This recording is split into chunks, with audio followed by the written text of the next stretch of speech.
Hello नमस्कार दोस्तों, कैसे हो आप लोग।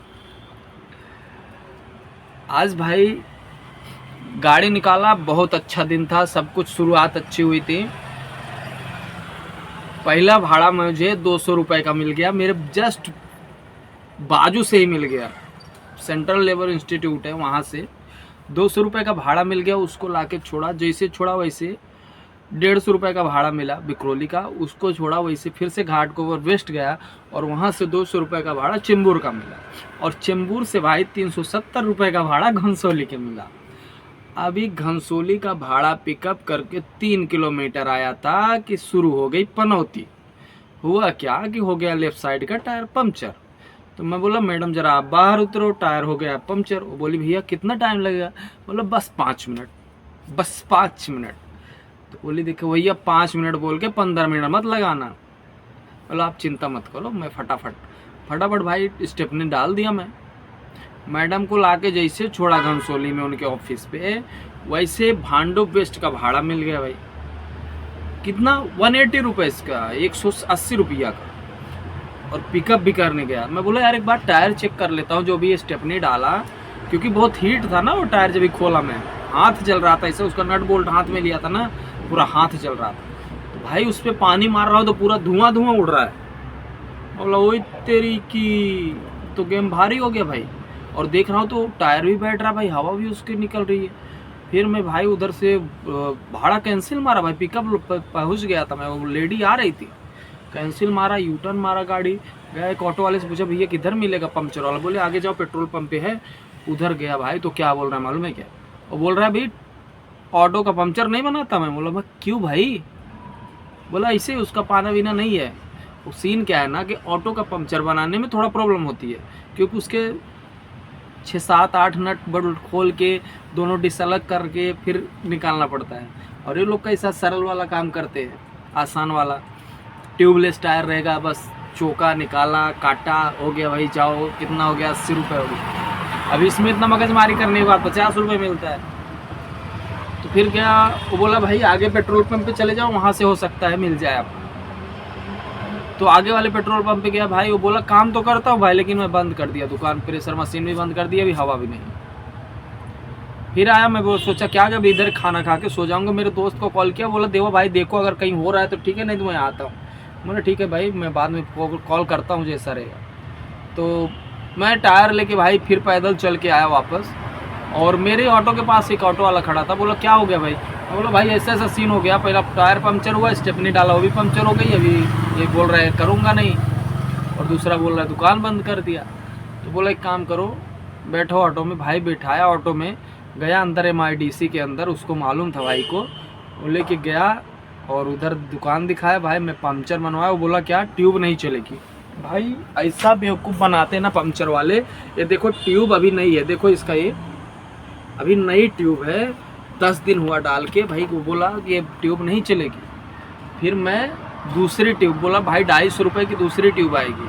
बोला भाई डाल दे। कौन सी कंपनी। बोला बजाज कंपनी। बोला भाई ऐसे वो भी बेवकूफ़ बनाया था मेरे को। बोला नहीं भाई ये चलेगी, ये देखो डाई उस पर लिखा था, डाई से लिखा था कि बजाज कंपनी।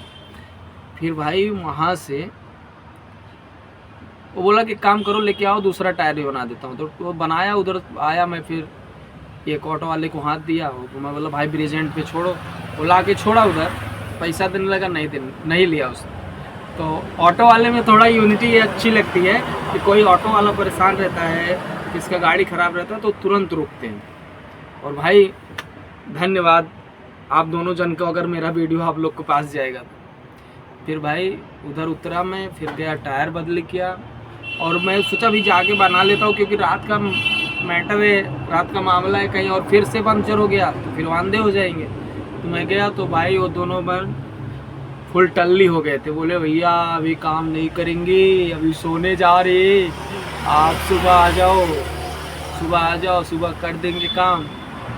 बोला ठीक है भाई। बोला अभी तो एक से काम चलेगा ना, चले जाओ घर पे। बोला ठीक है। तो मैं वहाँ से निकल आया भाई।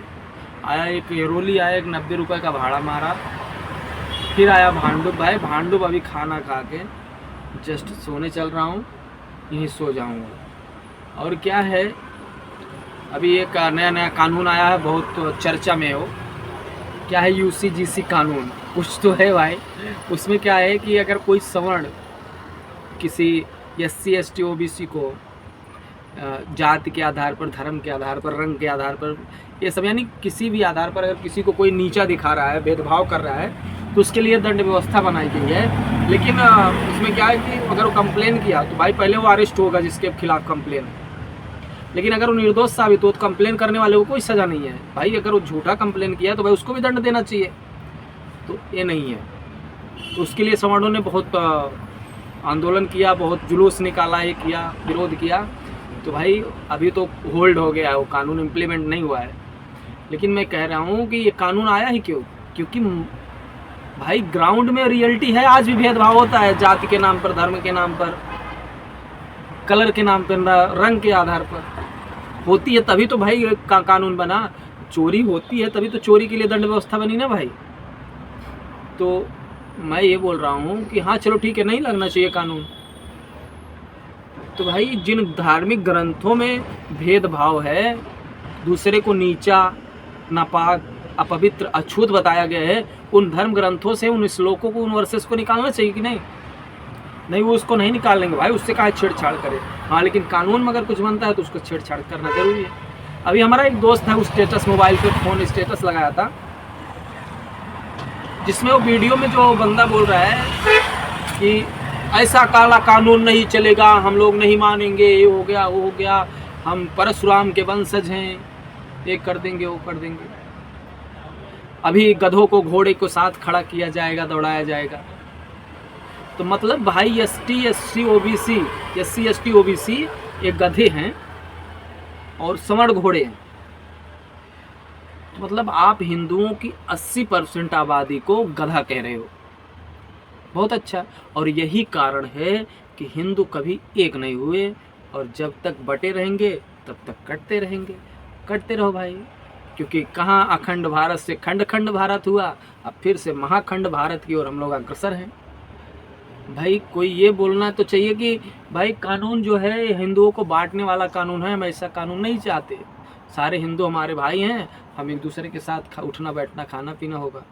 और सबसे बड़ी बात, अगर जात ही खत्म कर दी जाए तो जात पे आधारित सारे जितने भी काले चिट्ठे सब खत्म हो जाएंगे, आरक्षण खत्म हो जाएगा, गरीबी, फलाना ढिमका, ये वो सब खत्म। कहीं किसी भी सेक्टर में किसी की जात नहीं लिखी जाएगी ना तो पूछी जाएगी, उसकी योग्यता के आधार पर नियुक्ति होगी।